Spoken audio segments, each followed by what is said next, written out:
Hey, welcome to the Motormouth YouTube channel. I'm Zach. I'm Andrea. And this is Questions, Coffee, and Cars 184. How do you get a question in for a future episode? Follow along on Instagram at Motormouth_Andrea. Every Sunday morning, I put a post out asking for questions. Once we gather them, the post is deleted and we start the show. Time now for Questions, Coffee, and Cars. Your questions from Instagram. I have a 2025 Golf R on order, but something Zach said in the recent past has me concerned. I was told by the dealer the 2026 Golf R would not come out until spring of 2026. Zach mentioned the 2026 would be out in the fall, though unchanged. If that's the case, my new 2025 will be a year old, a few months after delivery, and I perhaps would rather wait for 2026. Do you have any way to confirm which scenario is true? Well, I was right the whole time. I'm just going to say that right now, Andrea. Yes, so I reached out because I was like, whoa, you heard this from the dealership? Can I just back up just for a second? Sure. So we did a review of the new Golf R. And when we went to do it, it's a 2025. And that was just like a month ago. Yeah. And then and now he's wondering, will the fall there be a 2026? Means the 2025 is only sold for a few months. So where are we at with that? So I reached out to Volkswagen this morning and the PR team wrote back and they said it's coming in the fall, the 2026 model. So the dealership has it wrong. It's not coming out in the spring. So if you prefer the 2026 model, then order that one. So what I was saying in the video is, here's the new Golf R. Yeah. It's going to be out for a few months, and then they'll bring in the 2026, which will be unchanged. So there will be no changes for 2026 model year, except they're adding a new color. I think it's gray. Yes, there might be a new color. That's not confirmed. That's not confirmed. German rainbow. Yeah, it's probably gray. Gray. I just wanted to jump in. I suspect it's dealers being dealers. Yes. They don't want people like you who have inside intel to delay buying the cars they have on the way. They want you to buy the cars they have on the way, not wait for the ones that come next in the fall. So it's interesting because when we were at the drive event, we asked about this and they said, yeah, it's coming in the fall, just the way it's kind of rolled out, 2026 model, not many changes. Now, I did hear from the PR team that gray may be added if you like that color. Yeah, I think you're right. The dealership has got some 2025s coming in faster. Yeah, they want you to take that. You know what? It depends how long you're going to keep this car. If you're going to keep it for like 5-6 years, doesn't really matter. It won't be much of a difference. Actually, it might be one of those weird things in car culture where they go, the 25s are collectible because they only made them for 4 months. Something you never know. Who knows? What's your view on a 23-year-old driving a 2021 Honda Civic and have to pay $800 monthly insurance for it? That's crazy money. Vehicle insurance is going crazy in Ontario. So our insurance here, we have a 2017 Honda Civic that Charlie drives, our son, and he's 20. And his insurance is higher than what it would be for us if we were going to insure that Honda Civic because he's the primary driver. But $800 a month? It's crazy. So the car for us, I mean, insuring a young person on a car, and it's not a fast car. It's a Honda Civic. What's 169 horsepower, 159, something like that? Not much. As I always say, it's the perfect amount of slow, especially for a young driver. Yeah. $800 a month for insurance. That's ridiculous. That's insane. I can't believe they quoted you that. Could you go, because you're in Ontario, to another insurance broker? For us, we deal with ICBC, so that's it for us. Yeah, but Andrea, it's almost 10 grand a month. I know. I mean, how old is the car? You know what I would do, honestly? 2021, he said. It's not even old. And you have forward collision warning, which was one feature that our insurance broker said to us, make sure you get that feature on your vehicle because it actually brings down the insurance a little bit for a young driver. You could probably take Uber. So you have your license, right? So you don't want to have any accidents. And if you're taking an Uber everywhere, you won't have an accident. So as you get older, your insurance rates will come down. If this is the real math, so you got to pay for the car, you got to pay for the gas, you got to pay for the maintenance, and then you got to pay exorbitant high insurance. Just take an Uber everywhere. it's going to be less than $800 a month, I would think. It depends if you have to drive a long way for work or do one of those car shares. You know, you can, because the great thing about the car shares is the insurance is included in how long you drive it. Like we have one here, and you pay per minute. I almost guarantee you that would be cheaper. My question to you is, have you had an accident as a young Yes, driver? And that is It's skewing it, reflecting yeah. this payment cost, because it does seem high. Charlie has never claimed an accident, so his insurance is high based on just him His being a age. young driver, but it's not high like that. I just want to say one thing. If you hear cars going by or people walking by, gets hot in here, so we have the rear windows open. Hopefully it's not It's making not too the loud. noise. But you yeah. know what? You know what? We're taking one for the team. You can take one for the team. It's not as hot today as what it was over the weekend. And I'm not complaining because it's amazing weather. I love it. Just bought a 2025 RAV4 I appreciate the shorts. Okay, move on. Yes, the shorts are out. Just bought a 2025 RAV4 hybrid, now learning about issues with cable corrosion and worried I perhaps should have waited for a 2026 in the hopes the redesign has addressed this. Any idea if 2025 models were adapted to avoid the problem? Yes, they changed the cable. They changed the part. They claim that it's fine now. There was a part that was letting water in and it would sit in there with salt and then the cable would corrode. So they have told us at the manufacturing level they've made a change. Yeah, so so 2019 to 2025 models, ones that had issues had the cables changed. So I know what's going to happen here because Toyota has told us this, that it's fine now because they are new cables. But we talked about this before and people chimed in and said they haven't changed the design and that But they said cable, they have. They changed the part. They changed the part, but it's still exposed to the elements, I'm being told. I was told that they had a manufacturing change. Listen, I wouldn't worry about it. No, and also I haven't heard any issues since this has been at play. Like nothing, no one has come forward saying, oh, this is an issue again. So to me, it feels like Toyota has fixed the problem. Yeah, and then whatever they have for the next generation hybrid will probably look pretty much the same. Well, probably exactly the same. I don't know. We don't know for sure about the new model. If there's a redesign in that area, we don't know. So if I do hear back from Toyota, maybe we'll add it to another segment just as a follow-up. But at this point, when we speak to Toyota, they say that cable problem has been rectified. You know what, Andrea? You know what people love? They love free stuff. And you know what's free? A subscription to this channel. Absolutely free. All you do is you hit the subscribe button and then you hit the little bell to get notified when our awesome videos drop. So I have a question for you. What's the percentage of people who are not subscribed? Well, only 30% are subscribed. Yeah. So 70% are not. Yeah, it's like 35, 65, something like that. So there's a lot of you who watch and we appreciate it. And we also know another thing. The return viewers, people who watched and other questions come back. So that means there's a few of you out there. Hit the button. And the thing is, I've said this before. I mean, I watch other channels and I watch one video and then it's fed to me.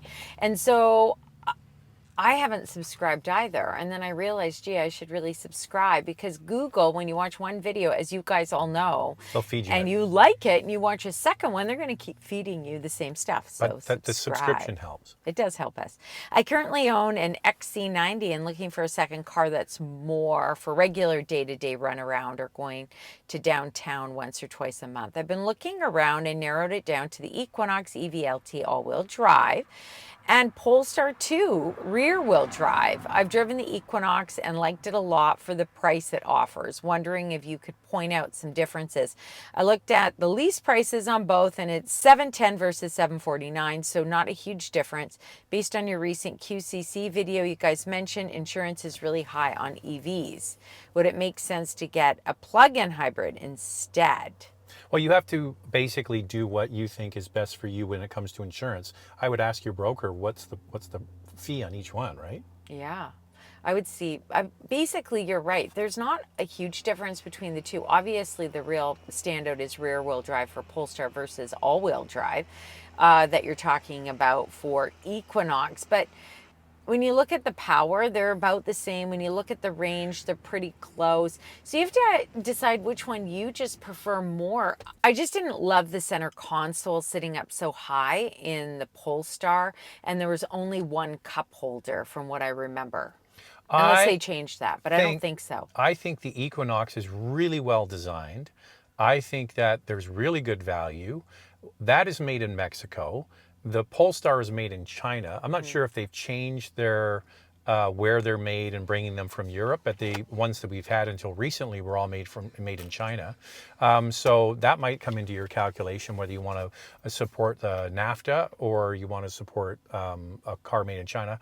Some people just won't care, but it's basically whatever you like. I would wait if I was in the market, Andrea. I like the small, like you're saying you want to take it into the city. And they're not big, granted. But if it's just you on your own, I would wait for the EV3 from Kia or whatever General Motors is doing with the Bolt replacement. I think that whatever GM has with the Bolt, I'd be very intrigued about that. There's also the Nero EV that is small, compact, but it offers like quite a bit of rear seat legroom, and even cargo space for the size of the vehicle is pretty good. That might be something that you want to look at as well. And they're just a little bit smaller than the Equinox and the Polestar. I like the exterior design of the Polestar too. I think it looks really good. We have a friend who owns one and she is absolutely loving it. As for a plug-in hybrid, sure, that's an option, but a lot of plug-in hybrids are up in price, like almost where the EVs are. You're better to get an EV. So the plug-in hybrids, I mean, a lot of them are just too expensive. Love the vids, guys. What are your thoughts on the design language of Honda's Zero Series lineup? That's the electric vehicle, the Zero Series. Remember, we were going to drive the ADX, but we were invited to do a walk around of one of them here. Do you remember that? Oh, that thing? Yeah. Yeah, looks... Yeah, not good. I think it's super ugly. Yeah. I don't like I don't like it. I don't know, it's too much for me. I was thinking, have I seen this? I've seen pictures of it, but I didn't see it in person. Anyway, it's one of those things like, you know, like they go either way with these things. Let's make our EV weird, or let's just make it normal, like a real car.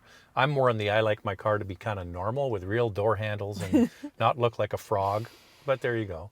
I don't know. I think they're just concepts, but they look weird. I'm looking at your first look videos of the EV3 and CHR. Great to see some smaller battery electric vehicles coming, but can't help but notice they appear much more luxurious than their gas or hybrid counterparts. The CHR interior blows Corolla Cross away. Makes me wonder, are car manufacturers actually serious about bringing an entry-level battery electric vehicle to market at a reasonable cost? Totally unrelated, why does Zach sometimes call himself Zork? Okay, I came up with an alias, kind of a take on Zach Spencer. It's Zork Spingler as a kind of a joke. I don't even know how it started. But whenever something good would happen, like good luck or fate, I would say, oh, Zork Spingler strikes again. One time we were in Italy and we're going to go onto the autostrada, and I made a wrong turn on the on-ramp, and I did a little U-turn, and so you get a ticket when you go on, and then I turned around, and then I came out, and I came to the pay window, and she says, you do like this, and I said, yeah. She goes, oh. And she gives me this big long piece of paper, and she says, this is like a ticket. Yes. It was a ticket. It wasn't like a ticket. It was a ticket. Yeah, but it sounded better when she says, this is like a ticket. So anyway, I take it the ticket, and I'm sitting there in the evening on the bed in our hotel room reading this, and they had part of it in English, and it says, whenever you go to the next toll booth, just present it and pay the fine. I think it was 90 euros or something I owe. Yeah, you had to go in and do it. Yeah, so I pulled in and I presented to the guy, and he goes, oh, no. In the side. So I park, Andrea and the boy are in our little Fiat Punto with the air conditioning Cranked. cranked. So hot. It's like 90 degrees Fahrenheit, 35 or so Celsius. It was boiling hot. We were on our way to Portofino. Yeah. Gorgeous, by the way. Go to Portofino. You would like. It's a good. Yeah. And he goes, so go inside. So I go inside, and I can do the Italian accent because Andrea's dad's Italian. Yes. It's a good. He spent many time at dinner tables hearing the Italian And I'm a accent. good mimic. I'm and good my at, mom's German, so yeah, watch and, out. Yeah, the Italian and the German, they didn't get along. And so I pick up accents really quickly. So I go inside, and the guy says, give him the big long thing. He goes, he looks at it. Do you do did you do this? And I'm like, yeah, I did that. He goes, that's okay. Sign it here. You didn't charge me. God, I love Italy. And he came back and he said, Zork Spengler So I open the door again. and I stick my head in and I go, Zork Spengler strikes again. And we were like, no, you got off? Yes. However, when we did get back to Vancouver, we would get tickets in the mail for speeding. Remember No, those? it wasn't speeding. What was that? It's one of the biggest cons going. So if you go to Florence and you're taking a rental car, there's this inner circle of the city. If you go inside the inner circle, you pay a fine. Oh. However, in true Italian fashion, there's a no sign, or I didn't see any signs. Like, you have no idea when you actually cross that threshold. So we parked our car. We were right downtown by the train station, primo spot. We were like, way to go. This is like a great spot. We get back, rental car company sends this ticket. It's like a ticket. And it was for being inside the inner circle. And you know what? I said to Andrew, I'm just going to pay it because I don't need to get denied for a rental car in the future. No, definitely not. So anyway, there's our So little... what was the question? Oh, yeah, CHR. How did we get on the Zork Spengler? Oh, my goodness. So Zork Spengler is like a alter ego name I came up with. Yeah. And Zork Spengler has good luck.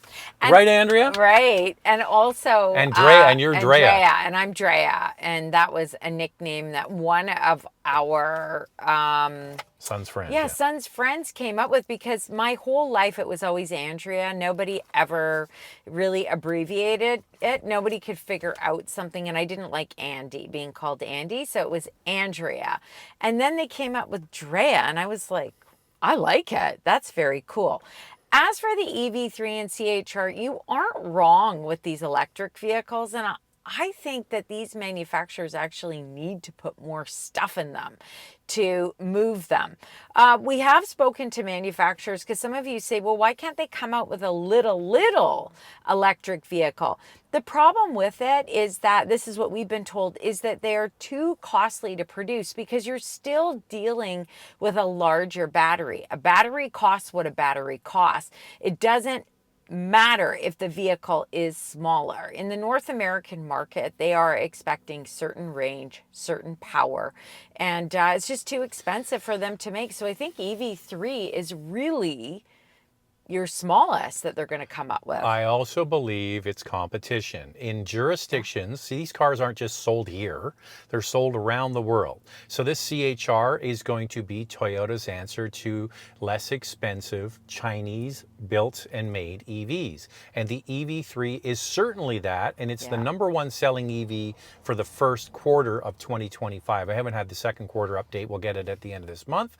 But the EV3 has sold incredibly well because they priced it to compete with the Chinese EVs, and they made a beautiful interior. So I think that's what it is. There's more competition for the EV dollar. I think that's part of it. And do you know what? That Kia EV3 versus the Volvo EX30, which is also selling well overseas just because it's priced really well, that EV3 by Kia has less hard plastic in it than the EX30, which actually has a lot of hard plastic. I think the EX30 looks good, don't get me wrong. And if they continue to price it well overseas, it'll sell. But I think that Kia is really upping their game when it comes to their vehicles.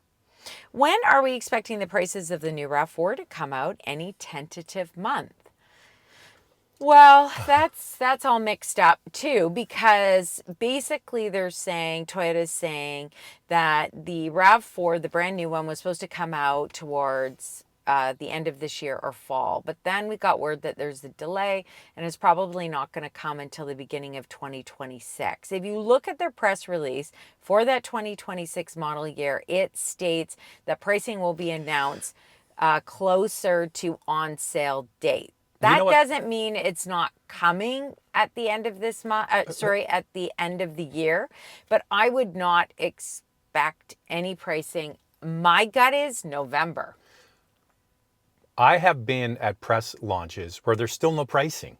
They don't even have pricing for the car, and the car's going to be on sale in 2 weeks. That's true. And sometimes they finalize the pricing minutes before the car goes on sale. So I would expect with the tariff situation and steel and aluminum tariffs and all of these moving parts, they're probably going to drag that out as long as they can. Yeah. The interesting thing is it has already been confirmed in the United States and Canada that the drive events are going to be in October. So they're making the cars, and we're going to have a chance to drive the cars. You would think that the cars would be available for sale come the end of the fall, which is all the way up till the middle of December. So they might still hold to that. We were told, no, it's going to be beginning of 2026. That's what we've been told. There is a delay. But next time we're in their company, we will ask them again. And we did do a Toyota vehicle one time. We went to the drive event and there was no pricing yet.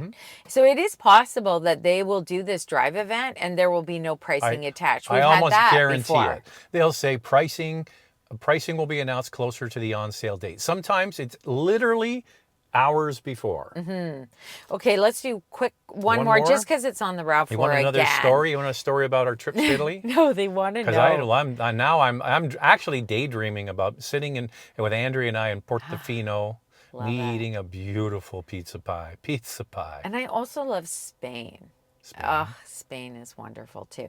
Okay, so this is another RAV4 question about the new model. Do you know if the noise insulation in the newly unveiled RAV4 has been improved?